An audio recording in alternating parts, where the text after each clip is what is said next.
Bluegrass Jamalong is proud to be sponsored by Collins Guitars and Mandolins, each and every one built from the sound up in Austin, Texas. Hi,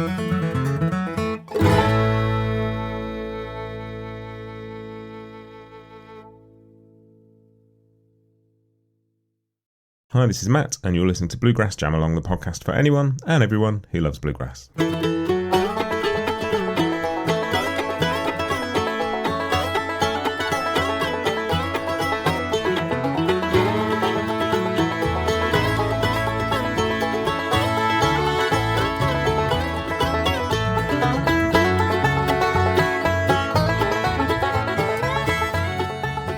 Hey everybody, welcome back to Bluegrass Jamalong. My guest on the podcast this week is Katie Harford Hogue, who joins me to talk about the fantastic record Julia Belle, the John Hartford Fiddle Tune Project Volume 2, which she co-produced with Sharon, Gilchrist and Megan Lynch Chowning. This one is a whole bunch of John's tunes again, plus a few songs, and is entirely female produced, from the producers themselves through to all the artists on it, and some names you will know and love, people like Rachel Baiman, Phoebe Hunt, Brittany Haas, Natalie Haas, Allison de Groot, Della, Uncle Earl. This album is full of superb performers. And it's a fascinating record, and we chat about sort of how this record came about, how it fits in with Volume 1, what the overall sort of arc of preserving John's legacy and keeping his music very much alive, as well as kind of preserving it to a fascinating kind of living, breathing act of creation and curation, and it was a fantastic chat. Really enjoyed it. Have a look in the show notes. There's links to places you can go, not just for the record, but for other kind of wonderful stuff they're doing around John's legacy and John's music. That is it. Let's crack on and actually listen to the interview. This is Katie Harford Hogue chatting about Julia Belle, the John Hartford Fiddle Tune Project, Volume 2.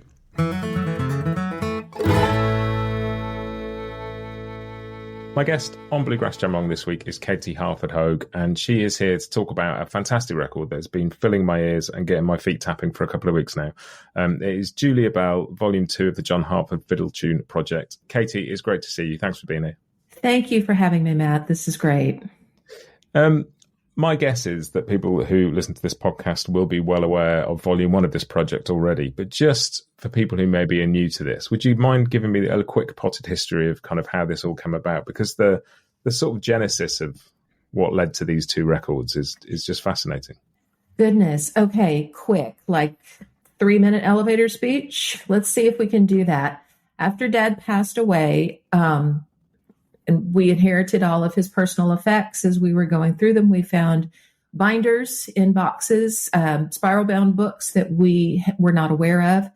As we gathered them all together, ultimately we discovered about 68 spiral-bound notebooks of handwritten music. After inquiring of a few people, including Matt Combs and Nancy Blake, learned that Dad had been writing fiddle music for a number of years. He started back in the early 80s after his initial cancer diagnosis. We think he had one of those paradigm shifts where, you know, when you realize that life isn't going to go on forever, you do the things that you want to do. It's something he'd always wanted to do.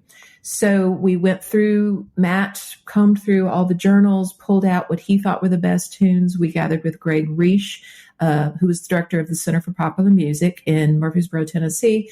We wrote the book, John Hartford's Mammoth Collection of Fiddle Tunes, which contains 176 of those tunes. Honestly, there is a minimum of 2,000, probably closer to 4,000 tunes in those journals, and we gleaned out 176 of them, if that tells you anything. After the book came out in 2018, we realized that tunes don't need to stay on a page. They need to be played, and especially with fiddle players who tend to learn by ear. So we recorded the first album, the John Hartford Fiddle Tune Project Volume 1. Matt and I co-produced that album. Our premise around creating the album was we found the players of the modern acoustic scene, people who were friends with Dad, people who were inspired by his music, maybe never even met him, but he was a guiding influence in their music. We handed them a book, said, choose the tune or tunes that speak to you, and come in the studio and put them through your filter and let's get it down. And that was Volume 1. So that was a lot of fun. We put the album out 3 days before COVID hit. So that was a little bit of an interesting snag. But, with the right, we just put a lot of effort into it, ended up with a Grammy nomination out of it, which was lovely, very rewarding. And so because of COVID, it took a few years to get volume 2. And we decided for volume 2, I wanted to do an all-female album with just female musicians and as many women on the project as possible. So volume 2 is co-produced by 3 women with 48 female artists on the album, including multiple engineers and support personnel. So that's where we are. That's a good 3-minute elevator pitch. That's great. And before we dive into the record, just the idea of those notebooks, because I've heard you describe them not just as journals, as in physical objects, but as a collective kind of bunch of stuff, almost like a journal, because they have, dates and place names and all of that. It sounds like a fascinating set of boxes to find. It really was. It was strange at first. And I will go ahead and confess, I'm not a musician. I mean, obviously I know what music looks like, but I don't play. So finding them, I at first wasn't aware that they were fiddle tunes until I started asking around. But the more I look at them, I look at the titles, I look at the dates, I look at the locations. It's more than just a bunch of music on a page. It's a map of his life for 20 some odd years. And sometimes, I have a bit of privilege in that I have access to all of them. All 4,000 plus tunes. I'm not limited to just what's in the book. So I can go searching through a database and find what, things that I'm looking for. And I've gone through and I've cross-referenced different subjects, different names, different titles. And a lot of times I'll find things. There's a tune in the book called Cathedral Forest. And if you look at the location, he was very specific about the interstate that they were on when they were traveling. And my husband and I were in Northern California a few years ago. And so we found that spot, and it's over near John Muir Woods with the big, tall sequoias. It's absolutely incredible. And so now I know what inspired him. And so I can hear that tune while driving through there. We were out on the Cape Cod, a few weekends ago, and there were some tunes in the book that were written in Cape Cod and Provincetown. And so, you can kind of track that. It's just fun to see where he was when he wrote certain tunes and try and figure out what was inspiring at the time. He was very much about documenting his life and what he was doing. Which is a wonderful thing to have, to kind of explore like where somebody's been. And I mean, you could easily imagine a project where you take people to those places and play those tunes in those places, and it's extraordinary. But this record, I'd loved Volume 1. Volume 2 is fantastic, and I love there's some songs on this one. It's not just tunes, and I love the phrase I heard you use that was sort of part of the inspiration for this. That's something that John used to say is one for me, one for you, and one for us, as a kind of approach to putting this together, and like kind of the idea of playing things that people want to hear, but also playing things you want to play people, and that's a really interesting approach. Was that there from the start? We'll be right back with you just after this. The long-awaited Hill Country series from Collins Guitars represents a new voice in their acoustic lineup. Rooted deep in the bluegrass world, these new Dreadnought and OM models feature a strong fundamental tone with a dry, warm and woody character that's sure to catch the attention of players who hold the vintage instruments of the 30s in their highest regard. Watch world-class pickers Jake Workman, Kenny Smith and Bob Minner perform with new Hill Country instruments on the Collins Guitars YouTube channel, and learn more at collinsguitars.com.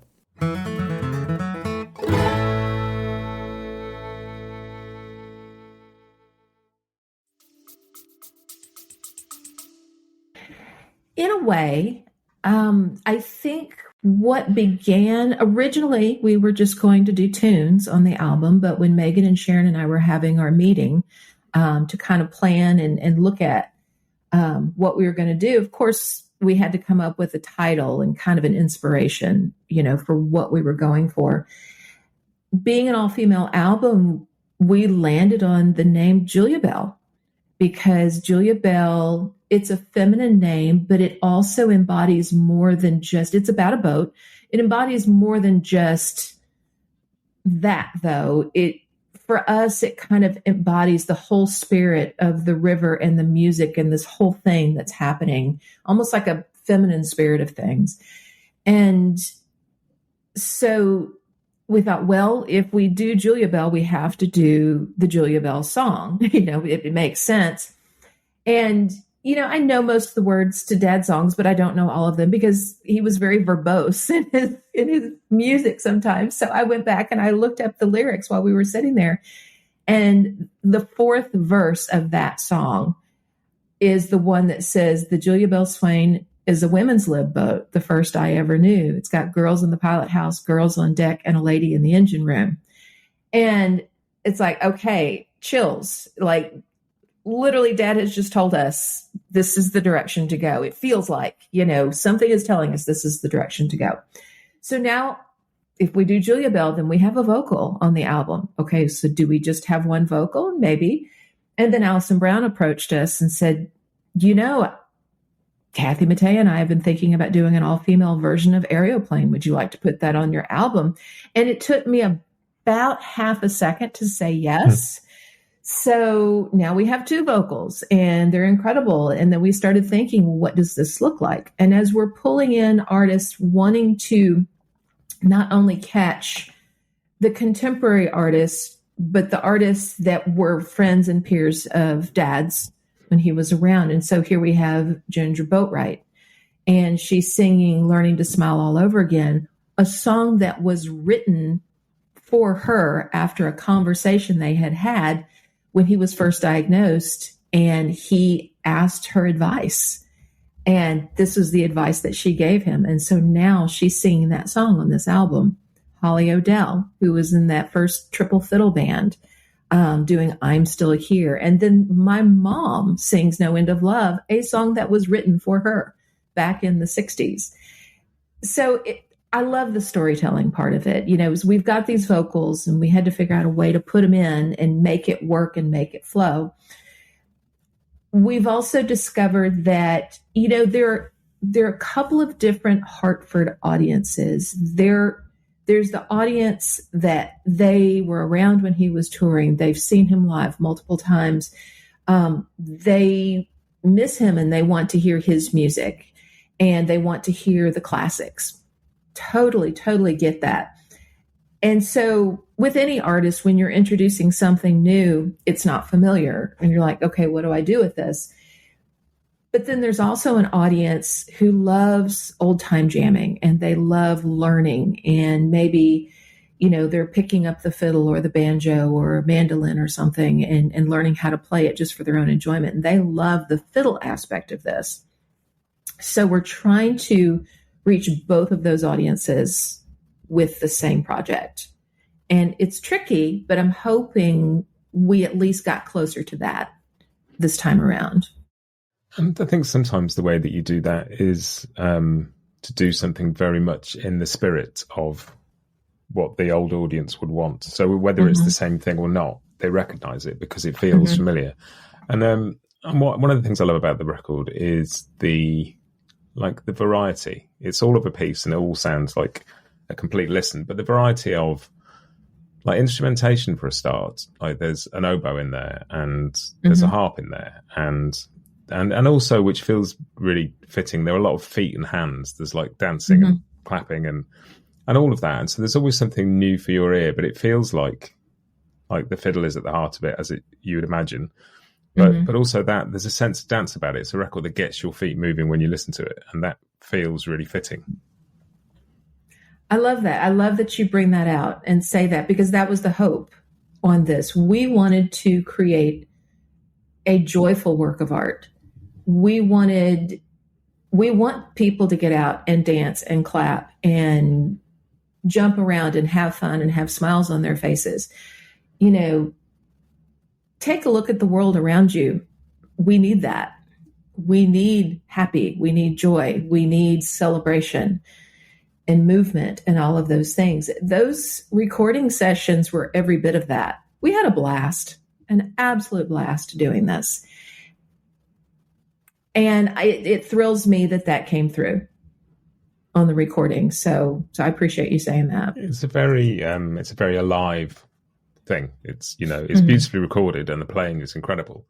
But it's all in the service of a tune. And just some of there's a lovely bold start to it. So the very first track, Irish Familiarity, has this sort of minor key thing, and then as soon as the oboe kicks in, and you don't hear an oboe on a fiddle tune very often, and because of the nature of the tune, it almost sounds like a medieval, like a sackbut or a shawm or something, like 700 years old, because it's just a tone you're not expecting. And the first time I heard it, it just sort of smacked me around the face. It's amazing.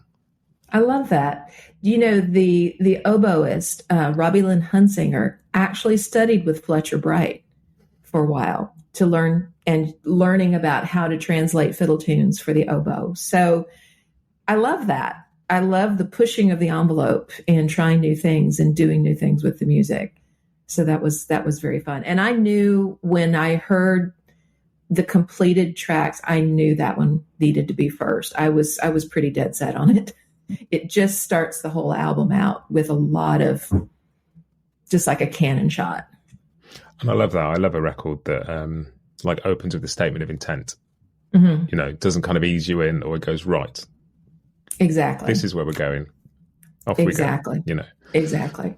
And when you sort of started putting together, you talked about Alison talking to you about that first track. Was that the starting point, or had you already started kind of putting together a bit of a team sheet for who you wanted to be on the record by that point?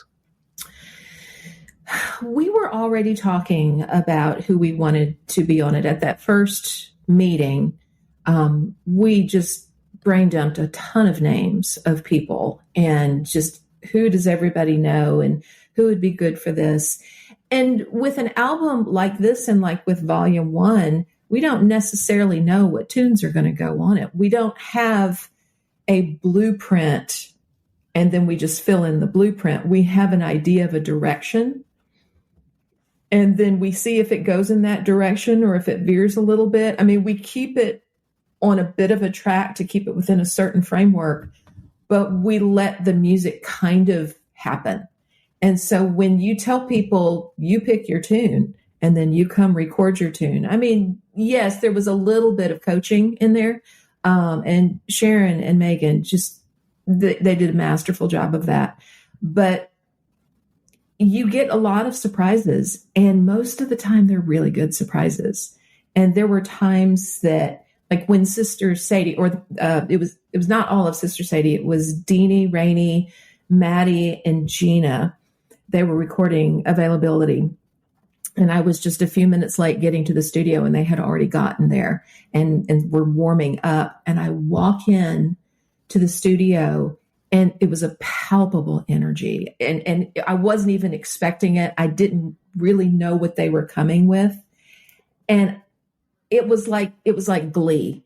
I don't know how to describe it. It was just stuff was welling up, and I was jumping up and down a bit. Like it was that emotional to just hear, because they were completely putting themselves into it.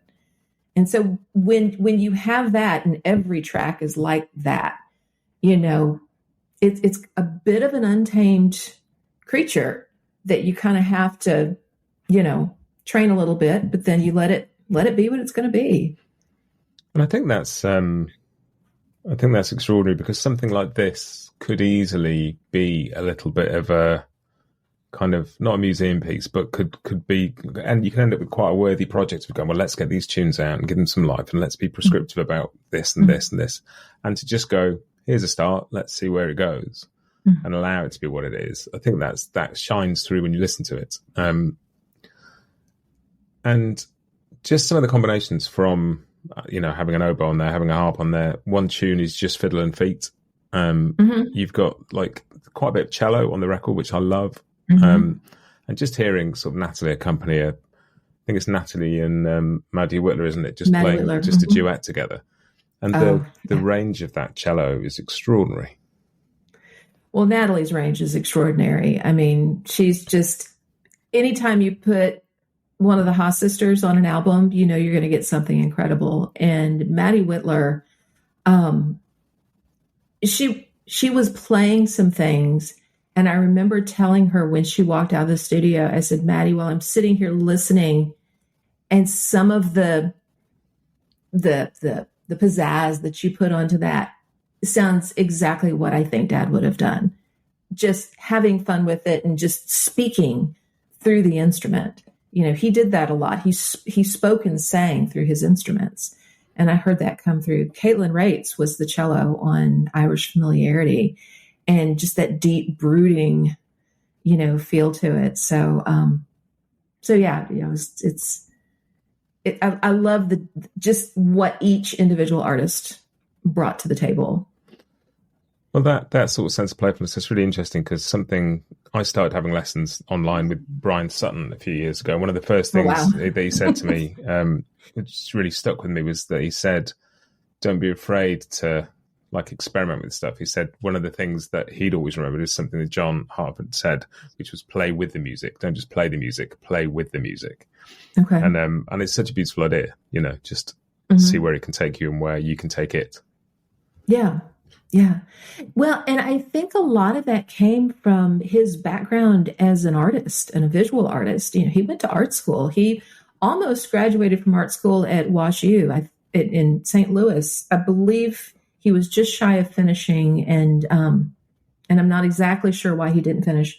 But my grandmother and great grandmother were also painters. In fact, my grandmother's watercolor painting is the background of the album, the cover. So there's a lot of family history going on in the design of the cover. So he came from, artists and scientists. You know, pretty much everybody in his family, immediate family, was either an artist or a scientist. And so he understood that, like at a molecular level, he understood how to get in and move with things and be a part of things. If you listen to some of his earlier songs, I always tell people, you know, the song Holding, you know, obviously we know what Holding is about, but if you listen to it, I think the lyrics to that song those were the notes. It's like he was playing his voice and he just needed words to say so that it would, you know, it would flow. But so much of his music, when you listen to his vocal or you listen to, you know, he doesn't hold a lot of notes. You know, like some singers will hold a note out. He doesn't do that. He's got stuff to say, and his lyrics come in on the beat, and they move along many times about as fast as the instruments do. And I think it was all about that big combination of how the sounds all went together. Yeah, it's really interesting because like every time I think of him playing, it's a physical thing that involves the whole body. It's not kind of, it's not sort of just fingers. It's, you know, and that idea that whether he's singing or playing or whatever he's doing, that it's an expression of a whole person coming out is, And I talked to Tony Trishka recently when he did the Earl Jam project, which is obviously has John kind of all over its history. Yeah. And he was saying you can, you know, sing listening to those recordings and hearing points where he just got up and be dancing around Earl Scruggs' living room, and, you know, you can hear him moving about because he's moving about. Exactly. A joyful thing. Exactly. And it sounds like that sort of sense of, it wasn't just a bunch of fiddle tune journals you found. There were boxes and boxes of riverboat stuff, and like a complete sort of, you know, just took that full on level of expression to whatever he was interested in. So he many times referred to himself as a frustrated librarian. And I remember when the Center for Popular Music was working on the Ed Haley project, where they were getting Ed Haley's music out into a box set. And of course, we had all this Ed Haley research that Dad had done. And I took it over to them and we set it down on a table, and it was just like, whoop, here it is. And we all just sat there kind of gasping in silence for a minute at the enormity of the research. And I just said, well, if this is not interesting, it's mental illness. And if it's interesting, it's art. That's the difference. It's this obsessiveness with the subject matter. And because the subject matter was interesting, look at all that can come from it. And, Dad was very obsessive in his pursuit of the knowledge of what he was interested in, whether it was in banjo, fiddle, riverboats, calligraphy, Ed Haley, Earl Scruggs, whatever it was, he went after it and learned everything he possibly could, wrote down everything he possibly could on those little 3x5 cards, which are all cataloged, scanned, and at the Country Music Hall of Fame, thousands upon thousands of them. And, when after he passed away, of course, it took a few years for the estate to settle. But then we got the call from George Gruen. Okay, everything's settled. This is all yours. Come get it. And it was a storage unit full. It was a very large storage unit full. And it was all packed fairly hurriedly. So there wasn't like a lot of order to everything, which you might think, oh my goodness. And there was a lot of that, but it was also in hindsight very helpful because it was very cathartic for me, even though it was very intense. It was very cathartic for me to go through all of that because I got to know him on a level I had not known him in terms of how he thought about things and how he approached life and the things that he was doing. And so that, I think had that not taken place, we might not be having this conversation because I may not understand what I feel like I understand now. But we donated, we looked for institutions that seemed to fit his personality and the way he did things. So we donated 93 boxes of steamboat memorabilia, photos, ephemera, to the Herman Teapot Inland Waterways Library at the Mercantile in St. Louis. All of his CD collection and books to Vanderbilt University's Ann Potter Wilson Library at the Blair School. All of his homemade cassette tapes, which like over 5,000 cassette tapes that he would take to a jam, pop in. They actually, and those and his videotapes and the fiddle journals went to the Center for Popular Music at Middle Tennessee State University, and they actually received a Grammy Foundation grant to digitize over 500 of those cassette tapes that were deemed historical. And then photos and stage clothes and papers, letters from Pete Seeger, from Christmas cards, all these other things are at the Country Music Hall of Fame in Nashville. There's still a few things left that have not been donated that, we've just kept, but it's been a Herculean task. It's been 23 years and we're still kind of on this fringe of almost done, but not quite, kind of getting everything placed somewhere that we feel like he wanted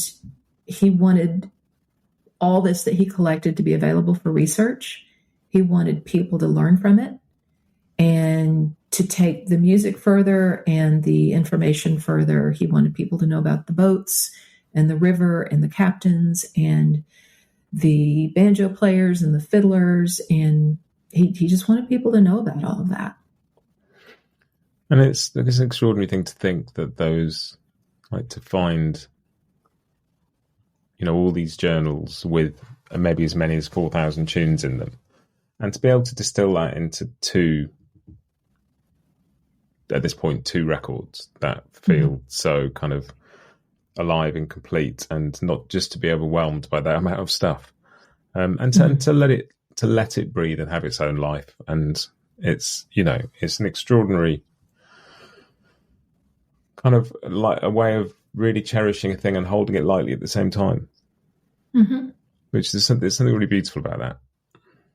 Thank you. Not Thank you. just putting it in a case and going, here's something important, let's all look at it and scratch our chins, but here's something important, let's get out and play with it and see what we can learn from it now.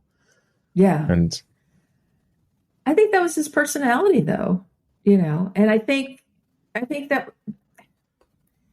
it's a family personality. My grandmother, I remember she had little things all over her house that were interesting, that when I, as a child, like a 4-year-old child, could go and grab this little, brandy snifter of colored rocks and go play with them, or there's a game over here on the table. She knew that people needed to touch things and look at things and analyze things. Once again, the arts and the sciences coming together.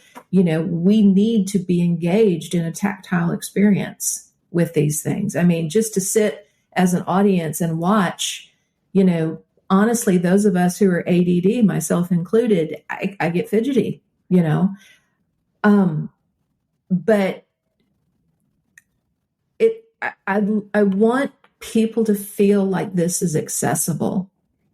I don't want them to feel like, and I think Dad always wanted to be accessible to people. He would stay late after a show and sign autographs and make sure that everybody felt like they had been connected with. And that's important. People need that. And I want them to have it as much as I can make sure that happens.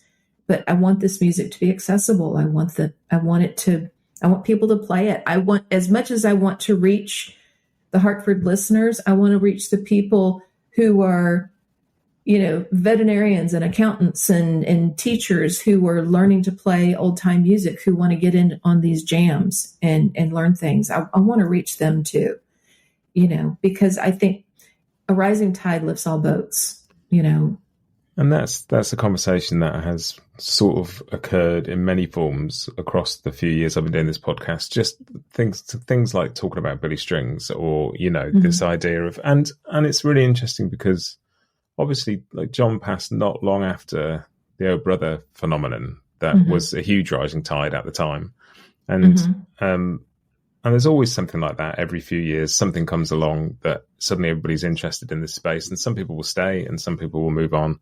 But the idea that you grab the ones that are in while they're in and they'll stay in, and I really believe that, the idea that it benefits everybody to have that kind of attention. And I was sort of wondering, because you've mentioned Sharon and Megan a couple of times in terms of producing the record. I'd love to sort of talk about their role and what they brought to it as well, because that's a really important part of a project like this, I would imagine.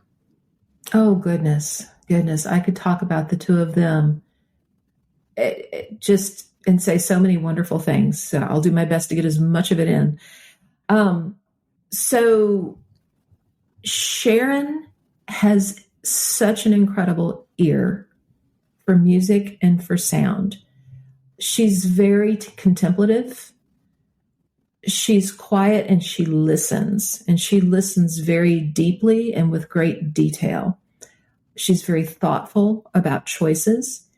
And she's also just a great musician wrangler. She can bring concord into a situation, if there are concerns or conflicts or whatever, she can kind of come and be a peaceful voice into the middle of that. Absolutely brilliant to work with. And so thankful that she was on this album. Megan is probably one of the best instructors I have ever known. And I say that in the terms of the actual craft of instruction. She makes you feel like you can do anything. And she empowers people, encourages them and empowers them to be able to do things. And, it was so much fun working with the two of them. And, it's funny, the three of us together, we each brought something different to the table. And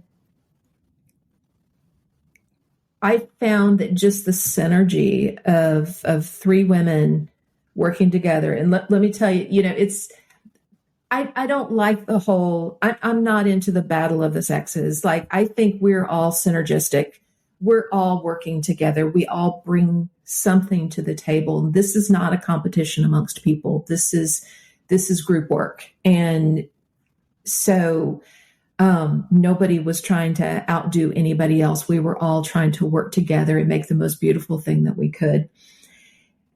And let me tell you, the food was great. When you make an all-female album, everybody's bringing snacks. We ate well while we were recording this album. Thousands of ideas going forth about what could we do here and what could we do there and what could we name this, and and so everybody's just kind of pinging off of each other, and there was laughter, there was just fun, bonding. It was just a really great experience. It felt like family. It felt like family doing this. And is there a plan for more? I mean, there are obviously 4,000 tunes and 176 that made it into a book. You're not going to run out of material anytime soon. Is this part of a longer term arc, or is it a kind of let's keep going and see where we get to? So, well, I think you hit the nail on the head on that second comment, because as we've done with this whole album, we try not to blueprint the whole thing and say, this is what it's going to be. It's like we step out and say, okay, let's try this. It feels like maybe it's time for this. And then we go do that. So I will say that there are discussions around a volume 3. I've always felt with this project that there were 3 volumes, and maybe because of my own art background and, odd numbers, 3 just seems like a good number. So that is definitely a discussion. What I would like to see happen, and I know by saying this on a podcast, I'm getting myself into trouble. So I'm going to try to speak a little lightly. So I have a tendency to ideate in public, and makes for a lot of work for me. But I would love to see the Fiddle project, which is the book and all the albums. I would like to see that become kind of an entry point for people to, and yes, definitely explore Dad's music, but just explore music. And not just, yes, get into the fiddle music, and, you can play it on mandolin as well. You can add in a banjo part. You can do all these different things, but also to look at the creative process through that, because it's not just about fiddle music. There's a bigger picture here about the creative process, about how to get more out, of what you're doing, and how to continue to mine the creative process and to turn on the faucet. I would love to see that happen. I would love to see this material used in that way. Maybe it's sheet music. Maybe it's, we do things for high school, ensembles or college ensembles, things like that. I would really like to direct it towards just people like you and me who just want to engage. And I would love to see. And if someone is inspired by that to go do more, that would just thrill me to no end. Yeah, there's no sort of better way to celebrate a legacy than for it to turn into the start of somebody else's legacy. And I was sort of really brought to mind when you're talking about placing the Riverboat stuff in a particular place, the CDs in a particular place, and you were saying that process of dealing with all the other physical stuff is sort of coming towards an end. But for each of those institutions receiving that stuff, it's the beginning of an unpacking and an unboxing and an exploration and a kind of a next chapter. And, the idea that all of that work just serves somebody else's work is a beautiful thing.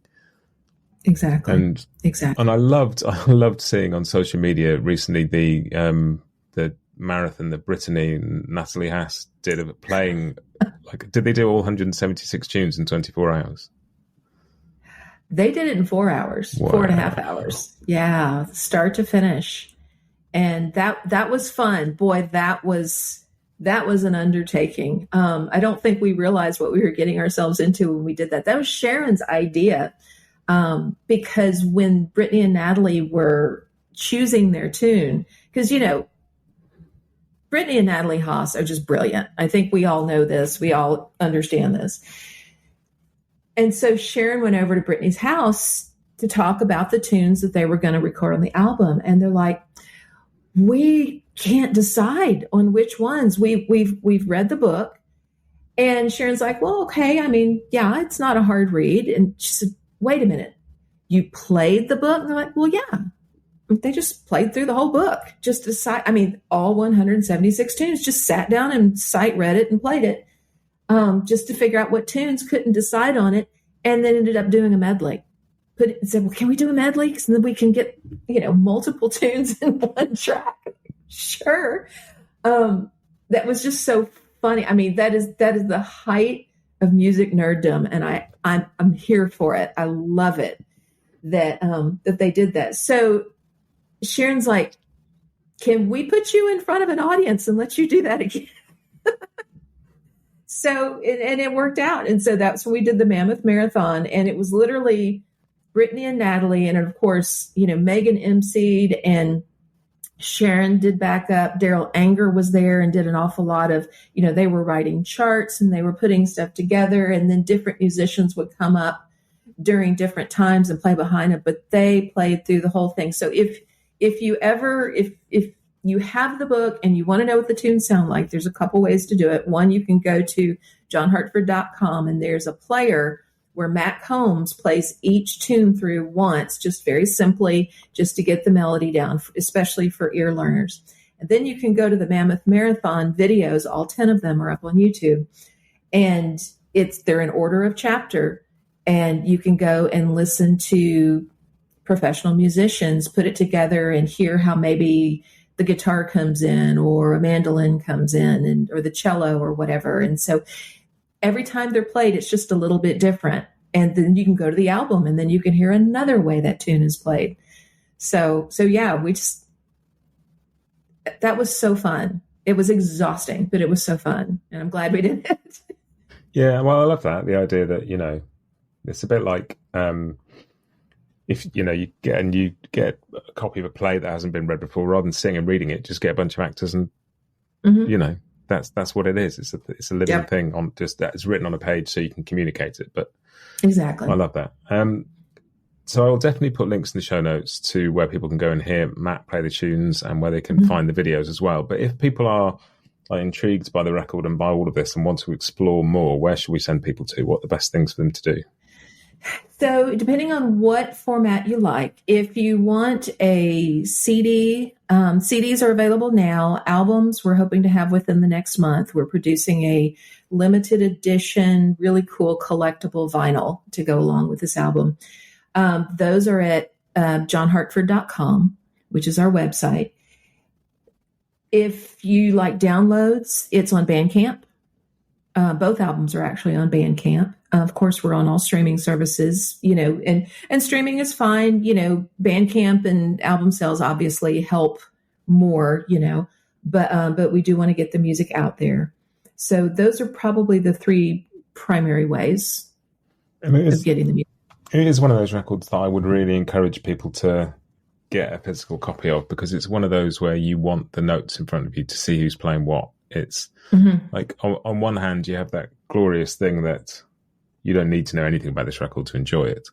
But for me, I love going, well, who's playing? Oh, that's somebody different playing the cello on this track than on this track. And, kind of going through it and looking for where people crop up again. And I love all of that. And it makes it so much richer an experience as well. So I would urge people to go and get a CD, get the record, get the physical thing for this, because it's definitely worth it.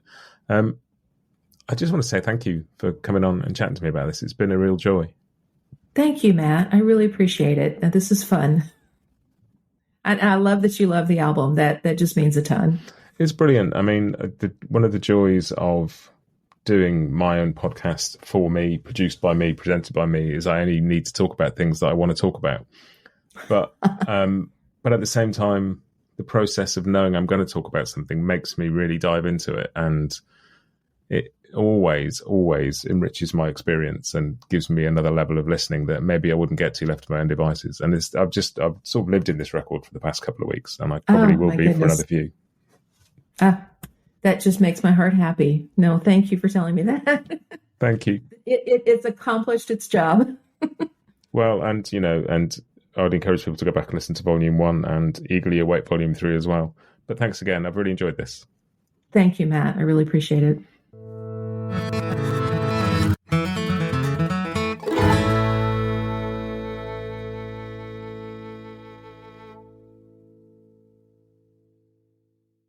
Bluegrass Jamalong is proud to be sponsored by Collins Guitars and Mandolins, each and every one built from the sound up in Austin, Texas.